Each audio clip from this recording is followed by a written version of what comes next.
دوسری بات یہ ہے کہ آیا حضرت علی رضی اللہ تعالیٰ عنہ نے حضرت ابوبکر صدیق رضی اللہ تعالیٰ عنہ کے ہاتھ پر بیعت خلافت کی تھی یا نہیں؟ اگرچہ ہمارے معاشرے کے اندر یہ بات مشہور کر دی گئی کہ حضرت علی رضی اللہ تعالیٰ عنہ نے حضرت ابوبکر صدیق رضی اللہ تعالیٰ عنہ کے ہاتھ پر بیعت خلافت نہیں کی، اور بیعت کی بھی تھی تو اس وقت جب حضرت سیدہ فاطمہ الزہرا رضی اللہ تعالی عنہا کی وفات ہو جاتی ہے اور حضور صلی اللہ علیہ وسلم کو انتقال کیے ہوئے 6 ماہ ہو چکے ہیں، اس کے بعد حضرت علی رضی اللہ تعالیٰ عنہ بیعت کرے۔ لیکن آج میں اس مجلس کے اندر آپ کو تفصیل سے بات سمجھاتا ہوں کہ آیا حضرت علی نے بیعت کی تھی یا نہیں، ابتدائی بیعت کر لی تھی یا تاخیر سے بیعت کی تھی۔ تو محترم سامعین، البدایہ والنہایہ اور اسی طرح ازالۃ الخفا کے اندر حضرت شاہ ولی اللہ محدث دہلوی رحمہ اللہ نے یہ بات لکھی ہے کہ جب تمام لوگ مسجد نبوی کے اندر جمع ہوئے اور حضرت ابوبکر صدیق رضی اللہ تعالیٰ عنہ کے ہاتھ پر بیعت خلافت کر رہے ہیں تو حضرت ابوبکر نے مجمع کے اندر دیکھا کہ حضرت علی بھی نظر نہیں آ رہے، حضرت زبیر بھی نظر نہیں آ رہے، تو حضرت ابوبکر نے ان 2 حضرات کی طرف پیغام بھیجا اور ان کو بلایا۔ جب یہ دونوں حضرات تشریف لے آئے تو حضرت ابوبکر صدیق رضی اللہ تعالیٰ عنہ نے ان 2 حضرات کو فرمایا کہ کیا وجہ ہے کہ آپ نے ابھی تک میرے ہاتھ پر بیعت نہیں کی؟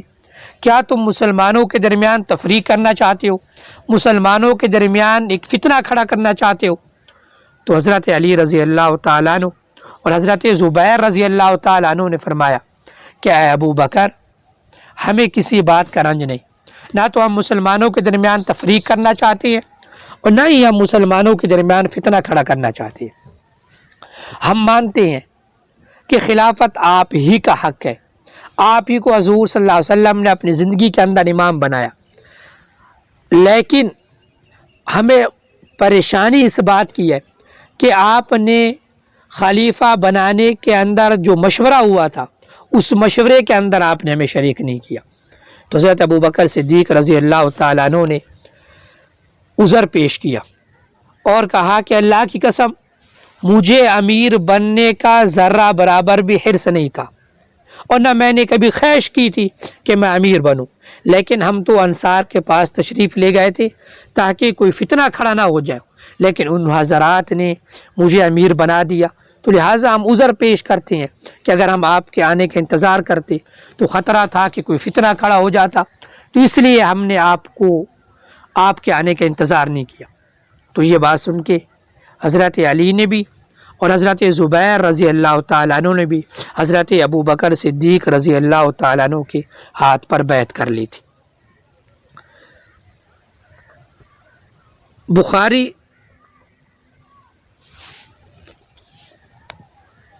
کے اندر بخاری کی ایک شرح ہے،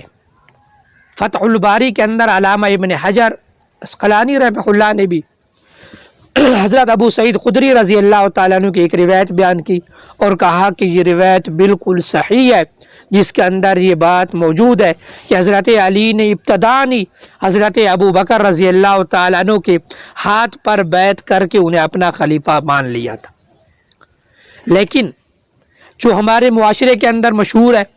کہ حضرت علی رضی اللہ تعالیٰ عنہ نے ابتداءً بیعت نہیں کی تھی، بلکہ جب سیدہ فاطمہ الزہرا رضی اللہ تعالیٰ عنہ کا انتقال ہوا اور حضرت ابو بکر کو خلیفہ بنے ہوئے 6 ماہ ہو چکے تھے، پھر حضرت علی رضی اللہ تعالیٰ عنہ نے آپ کے ہاتھ پر آ کر بیعت کی۔ اصل کے اندر واقعات 2 تھے، لیکن سادہ مسلمانوں کو دھوکہ دینے کے لیے اور حضرت ابوبکر صدیق پہ تبرہ کرنے کے لیے یہ بات مشہور کر دی گئی کہ ابتداء حضرت علی نے بیعت نہیں کی بلکہ 6 ماہ کے بعد بیعت کی۔ اصلاً ابتداء بیعت ہو چکی تھی، لیکن دوبارہ حضرت علی رضی اللہ تعالیٰ عنہ نے 6 ماہ کے بعد جو بیعت کی، یہ دوسرا واقعہ تھا۔ وہ واقعہ یہ تھا کہ حضرت فاطمہ الزہرا رضی اللہ تعالیٰ عنہ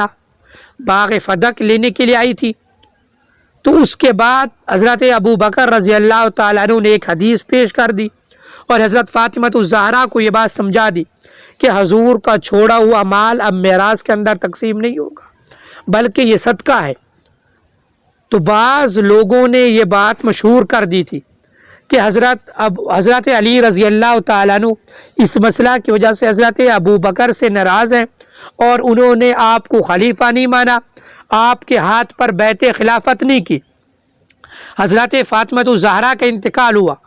تو حضرت علی رضی اللہ تعالیٰ عنہ تک یہ بات پہنچی، تو پھر حضرت علی رضی اللہ تعالیٰ عنہ نے تمام مسلمانوں کی موجودگی کے اندر دوبارہ بیعت کی اور کہا کہ میں پہلی بیعت کی تجدید کرتا ہوں تاکہ مسلمان کسی شک اور شبہ کے اندر اور مسلمانوں کے دل کے اندر شبہات نہ رہیں کہ میں نے حضرت ابو بکر کو اپنا خلیفہ نہیں مانا، میں نے ان کے ہاتھ پہ بیعت نہیں کی۔ میں یہ دوبارہ بیعت کر کے تمام لوگوں کو یہ بات بتانا چاہتا ہوں کہ میں نے حضرت ابو بکر کو پہلے بھی خلیفہ مانا تھا، ان کے ہاتھ پہ پہلے بھی میں نے بیعت کی تھی، اور اب دوبارہ بھی بیعت کر کے میں تمام لوگوں پہ یہ بات واضح کر رہا ہوں کہ حضرت ابو بکر کو میں اپنا خلیفہ سمجھتا ہوں، خلافت انہی کا حق ہے، اور ان کے ہاتھ پر میں بیعت خلافت کر رہا ہوں۔ یہ دو واقعات تھے، لیکن ہمارے سادہ مسلمانوں کو دھوکہ دینے کے لیے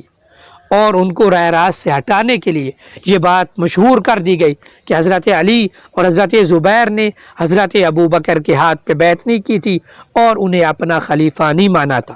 تو حقیقت یہ ہے، دعا ہے کہ اللہ رب العزت ہمیں اس حقیقت کو سمجھنے کی اور اس پر عمل کرنے کی توفیق عطا فرمائے۔